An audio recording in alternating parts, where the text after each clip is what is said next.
Yeah, what's up, community? It's Ash Rock. Super quick intro. Got to give a gigantic shout out to my buddy Justin. Sold me these WWE figures, man. All these were on the hit list, and boom, came through in the clutch, man. Real good dude, man. Real good friend. Really appreciate it. If I sound like shit, it's because I'm really sick right now, man. This Chicago weather, dude, it's fucking terrible. Monday was like -55. Then the next day it's 0 degrees. Then the next day it's raining, and then the next day it's 10 degrees, then it's 75 degrees, so we're all out there swimming and stuff, and then there's a tornado, then there's a fucking hurricane, and then there's an earthquake inside of a hurricane, and then you get sick. That's pretty much how it works. I'm pretty sure it doesn't work like that, but whatever, you get my point. We have shitty fucking weather. I need to move to like Miami or some shit. Play that funky intro. Ash Rock, Ash Rock, Ash Rock, Ash Rock. You hear me, motherfucker?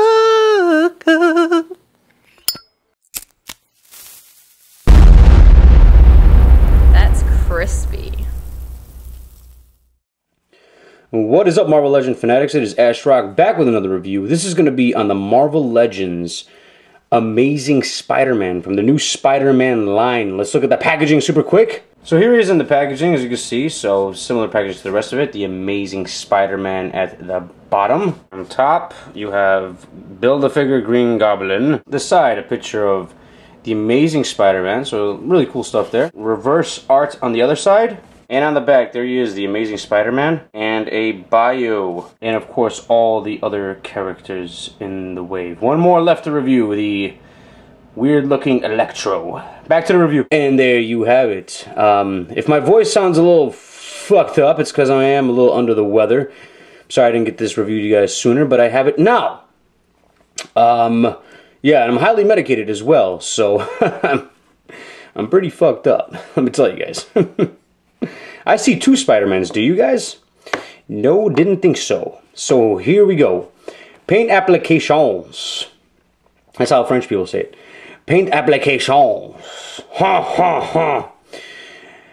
He is, yeah, red and blue all over. Let's move on to articulation. No, he's got a lot of red and a lot of blue. That is Spider-Man's colors. He's got very traditional. It looks pretty much like Spider-Man you would see in the comic books, with the exception of the logo. Obviously, the logo being stretched out a little bit, but I like it. It's unique. It's different. It does give it a different feel. The back side there, it's red, okay? And it is texturized, so it does pop out on both sides, so yeah, feel up on that chest, that Spidey chest.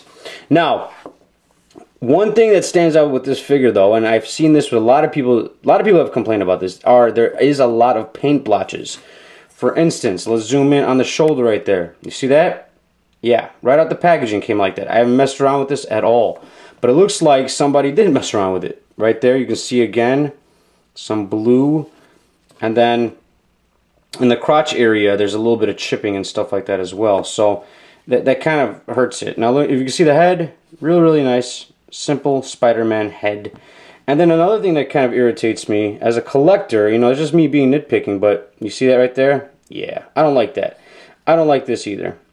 You know, it's simple stuff like that. But you can tell the base of this figure was probably red, and they, you know, that's just the way it happened. But on this side, it's fitting. You can see the red continues throughout the theme.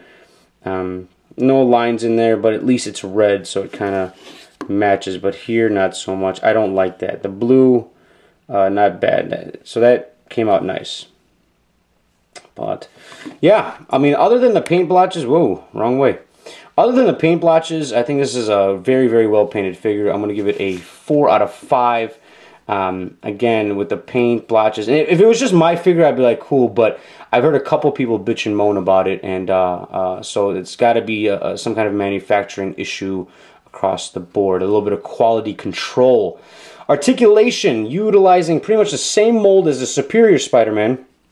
He's got these hinges on the shoulders, which gives you full posability backwards, which is really neat. Ball joint upper bicep, double jointed elbows, wrist articulation. Okay, he does come with these web shooters. That's really nice, and you can see it's like semi, you know, it's not his full hand like that, but it's actually showing him kind of like pulling down, putting a little bit of pressure on his palm to you know, to ejaculate his webbing. Ejaculate his webbing.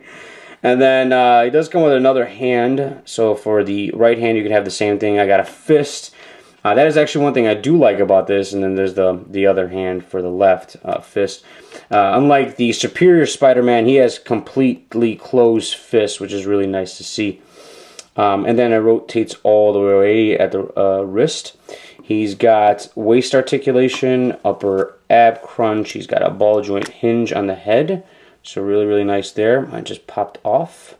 But really cool stuff. He's got a hinge over here, upper thigh, double jointed knees, upper calf, and then ankle rockers. And it does go up and down. Really, really nice with the up and down.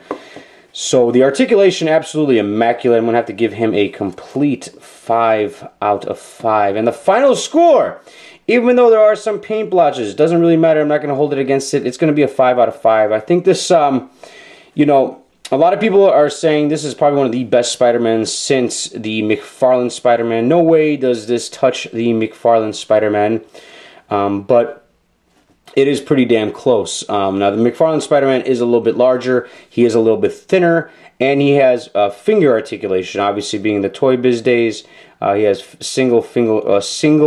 every single finger has articulation, whereas this guy doesn't have that. But I mean, you know, not everybody could afford a McFarlane Spidey or find one for a decent price, or find one, period. They're pretty difficult to find, but this is definitely a great substitute, man, and this guy is out there everywhere right now.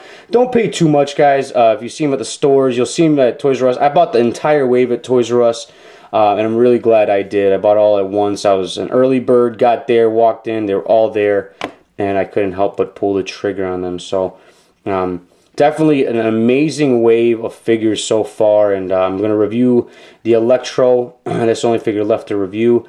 And then the Build-A-Figure itself. Also got some other cool reviews coming. I got the Winter Soldier review, and then, of course, Ron Burgundy, which I will be reviewing as well. But definitely a cool figure. I highly recommend to pick it up. Personally, I like the Superior Spider-Man a little bit more. I don't know what it is about that one, but that is a badass figure. The paint applications on that one are just immaculate. Mine also did come out a little warped out of the packaging, so you can see that there. It's just a little goofy, but nothing super bad again. So I highly recommend it. Go get yourselves some Spider-Man figures. All right. Thank you guys so much for watching again. I apologize for the sickness and me kind of being out of it, but you know, I'll get better. So anyways, remember to laugh every day. You guys have a good one. Peace.